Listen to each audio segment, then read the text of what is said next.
ఇంజినీరింగ్‌లో best college ఏది అనంటే ఆబ్వియస్‌లీ అమిటీ అనే చెప్తారు.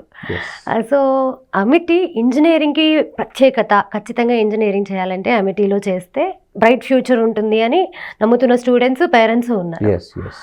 సో, వీళ్ళకి ప్రత్యేకంగా కోర్సెస్ ఏమన్నా డిజైన్ చేయడం కానీ, లేకపోతే పర్టిక్యులర్‌గా ఇంజినీరింగ్ స్టూడెంట్స్ ఈ కోర్సెస్ తీసుకుంటే బావుంటుంది అని కెరియర్ కౌన్సిలర్‌గా మీరేం చెప్తారు?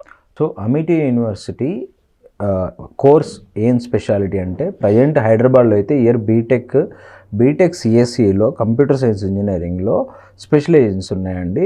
AI, data science, big data, blockchain, cyber security, IoT లాంటి అన్ని స్పెషలైజేషన్స్ ట్రెండింగ్ ఏవైతే ఉన్నాయో అన్ని స్పెషలైజేషన్స్ ఉన్నాయి. ఫస్ట్ ఇయర్, సెకండ్ ఇయర్ అన్ని కామన్గా చదువుకుంటూ ఉంటారు. సెకండ్ ఇయర్లో వాళ్ళకు ఒక అవగాహన వస్తుందండి. మనం నార్మల్ ఇంజనీరింగ్ కాలేజ్కి అమ్మిటికి తేడా ఇక్కడే మీకు తెలిసిపోతుంది అనమాట. నార్మల్ ఇంజనీరింగ్ కాలేజ్లో ఫస్ట్ ఇయరే వాళ్ళు బీటెక్ ఏఐ అని చెప్పేస్తారు, డేటా సైన్స్ అని చెప్పేస్తారు. వాళ్ళకి అవకాశం ఉండదు చేంజ్ అవ్వడానికి. బట్ అమిటీ లాంటి యూనివర్సిటీలు ఏంటంటే ఎన్ఈపీ ప్రకారం, న్యూ ఎడ్యుకేషన్ పాలసీ 2020 ప్రకారం స్టూడెంట్స్ కెన్ చేంజ్ వాళ్ళ స్పెషలైజేషన్ కావచ్చు, కోర్స్ కూడా చేంజ్ చేసుకోవచ్చు 2 years తర్వాత. వాళ్ళు 2 years తర్వాత వాళ్ళకి కోర్స్ ఇంట్రెస్ట్ లేదు, వాళ్ళు చదవలేకపోతున్నారు, వాళ్ళకి అర్థం అవ్వట్లేదు అనుకుంటే వాళ్ళు ఇంకో కోర్స్ చేంజ్ చేసుకొని ఆ సబ్జెక్ట్స్కి వాళ్ళు చదువుకునే అవకాశం ఉంది.